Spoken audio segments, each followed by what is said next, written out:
Now this is exactly what I want to see more of. These type of designs that brings back the old 70s, 80s supercar era in a new modern design.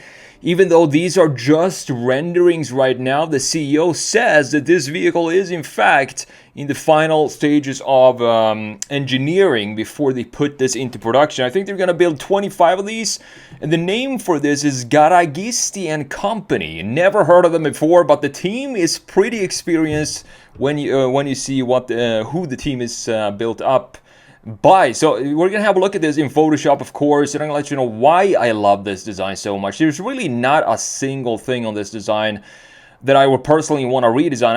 I think it's an absolute beauty, this thing. Even the interior looks great, very minimalistic. They don't even have air vents in here. Ventilation slots anywhere in the interior, so I'm not sure how that is going to work. It's probably going to be very hot in there.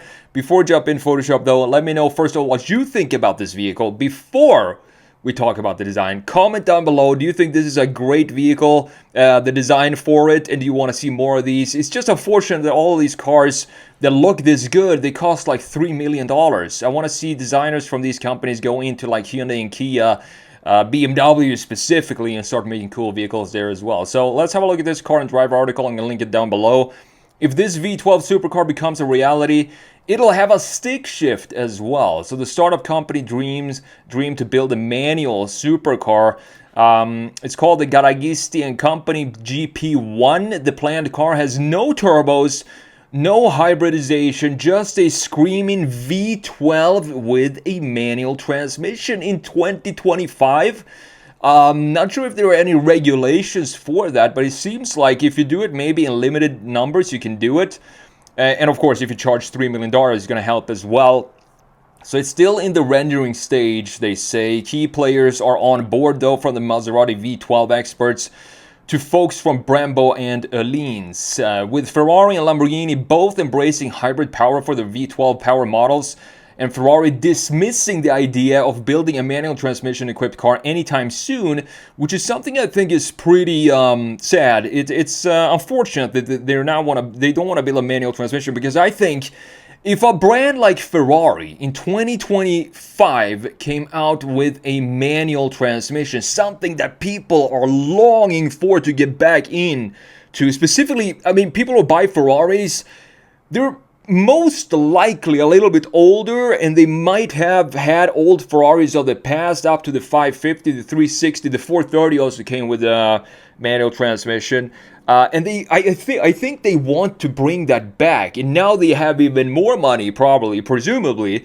So they would probably sell really well if Ferrari decided to go with building a manual transmission in these days. So Garagisti and Company is a new company founded in the United Kingdom, even though it sounds very Italian, but most of its elements are as Italian as gelato, they say here. The company founder, this is pretty cool. He bought a 1990 Lamborghini Countach 25th anniversary edition last year, and promptly he tripled the mileage on it. So he definitely bought it to drive it, probably to get some inspiration for this vehicle right here. So despite being a very rare and original model painted in orange, he road tripped it to the very northernmost part of Scotland and on a pilgrimage out to Lamborghini's birthplace of Sant'Agata. Of course, that is one heck of a road trip.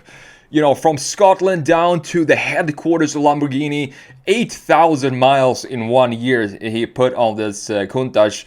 Respect to that, because cars, I mean, even if they cost $2-3 million, I mean, they're still cars, and they're built to be driven. Specifically cars like this, when they put so much thought and engineering into the driving experience, it's always a shame and very unfortunate to see collector cars just sitting, you know, collecting dust in a garage when they buy cars like this as an investment, when they're not really car enthusiasts. And they want to, I understand you want to keep the value up, mileage low, but personally, I mean, you only live once. Buy the car and drive the car as you were meant to be.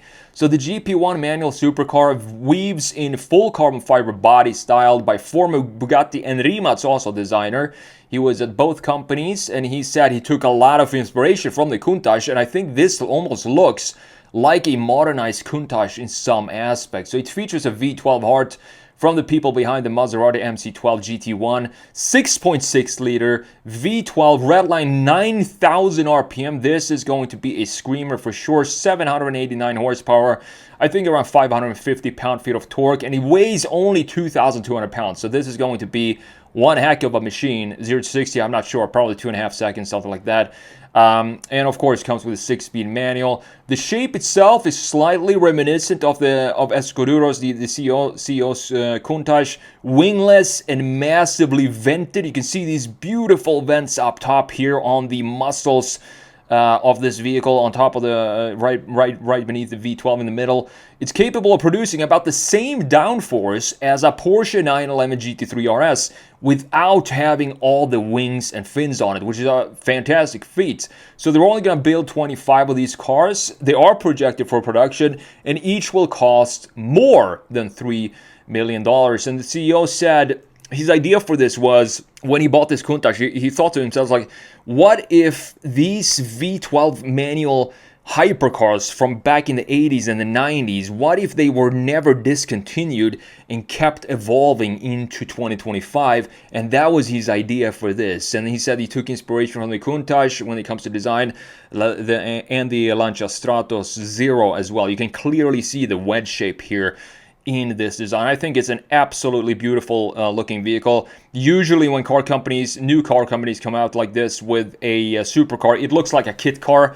I feel like the designers of most companies, new companies, they don't really have the experience, but if you have a designer that's been at Rimac and Bugatti as well, he knows what he's doing when it comes to design. You can clearly tell in this vehicle right here. Learn design sketching online with me. My online class is now only $47. If you have any desire to pick up the skill of sketching products using simple tools such as just a big pen and some cheap print paper, this is something you want to check out. Now, over the years, I've taught over thousands of students from all around the world how to sketch cars and products using my simple sketching techniques, and most of them have seen amazing results from my classes. Analog Designer Pro Pack is the full bundle of all my classes I've released over the years, and it's yours for just $47. You also have a lifetime access to all the videos. Check out everything that's included and see what my students have to say in the link in the description, or simply visit analogdesignerpropack.com. So let's have a look at this car from a front, side, rear, and also the interior, and let me know what you, again, comment down below if you like this design. Is there anything on this design that you personally would like to change? For me, I really cannot see a single detail on this vehicle that I would personally feel like this would benefit from a redesign. Looks like we have a front-mounted integrated wing right here. Feels like, could be wrong, but the air flows right here and shoots up right here on the hood, creating a lot of downforce. If we're going to have the same downforce as a Porsche 911 GT3 RS, we're going to have to work a lot with the bodywork itself to create the entire vehicle essentially act like a big wing on wheels, and I think that is what they did here. Also like this color in the beautiful headlight integration, reminds me a little bit of Porsche 918 with these type of styles for the headlight units. Beautiful internal pieces of the headlight as well, and looks like we have a massive light bar in the front end in this lower section right here to emphasize the width of the vehicle and the overall styling. This is what I miss generally in car design today. These line flow and lines in general that has this organic feel to it that we talked so much about on this channel. I like that this lower section is blacked out and that there are no crazy static feel for the lower intakes. There are no sharp corners, not a single straight line in this design. Everything feels like it is straight from a hand sketch, which is beautiful to see in 2025. The blacked out graphics down here, beautiful intake in the lower section right here as well. Now looking at the side view, here you can clearly see the inspiration from older 80s, 70s and 80s Italian cars, the Stratos and the Countach as well. And look at the peak top right here of the highest point of the front front fender going right above the center point of the front axle, exactly like we want to have when we're sketching cars. If you're sketching cars, this is something you want to consider, to have the highest point of the front fender right here. You need that to sit right above the center point of the front axle. And we also have this Alfa Romeo style wheels, which I always think suits Italian supercars so well, to have 5 holes like this, looking absolutely beautiful. And we have a lot of sculptures, sculpting in the side of this vehicle as well. Very low greenhouse going down right here and shooting all the way back into the rear end with a straight cutout point in the rear end right there. You can see, if we follow this line, just how beautifully this flows in the bodywork, creating a lot of nice lines to experiment with. One thing that maybe I would like to redesign is this corner down here. You see how this corner is pretty sharp? What I would like to see, if we can maybe just create a bit more of a radius for a smoother, just like that. That is a tiny little tweak to not have it be as sharp as it is in the original right here. I feel that corner looks a little bit too sharp for me, but I'm nitpicking right now, obviously. It's not a big deal. It's still a very beautiful design, and the line here going in, I wish it connected. It actually kind of connects pretty perfectly, to be honest, now when I sketch it out, to this line right here. So I want to have a connection right through the entire body like that, looking beautiful. And the overall sculpting of the rear end here as well, looking very nice, very organic, and very muscly over the rear end. We want to plant this car properly on the ground. So beautiful design from a front and the side, but the rear end, this is, again, the 3/4 rear view is just going to be on another level, because in this case, we have the bodywork creating this fuselage design. It swoops inwards here, into this absolutely humongous diffuser that we have going on here. Looks like we have the transmission being visible right here, similar to what we had on the Sesto Elemento, for example. Also had the, I think it was painted red, the transmission on that one. But this, we have the two completely different philosophies in the top half right here and the lower half. The lower half being completely functional with the big fins and diffuser down here, creating this industrial feel for the lower section. I don't mind. I want to see that. And then it has this more organic, animalistic styling that we have up top, with very rounded shapes up here, and these crosses for taillights looking beautiful. Quad exhaust right in the middle right there, blacked out graphics. And we can see, since this is the fuselage design, that allows us to see the width, the massive width of the rear tires, and how this plants this car absolutely in a perfect way onto the ground. Reminds me a lot of the new Countach that Lamborghini just revealed a couple of years ago, I think.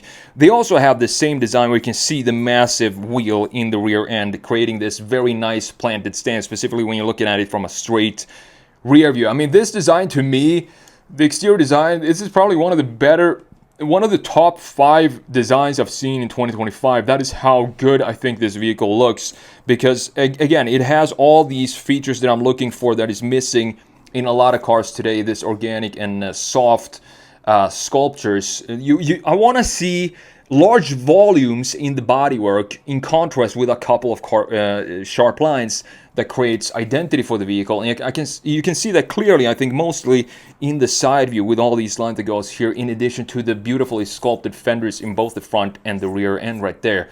Now, last but not least, looking at this interior, and as I said, they don't have any vents. I think these might be the vents right here. I'm not entirely sure where the vents are, but you have the 6-speed manual prominently displayed right here as the key feature for everything you need to maneuver this car, to drive this car.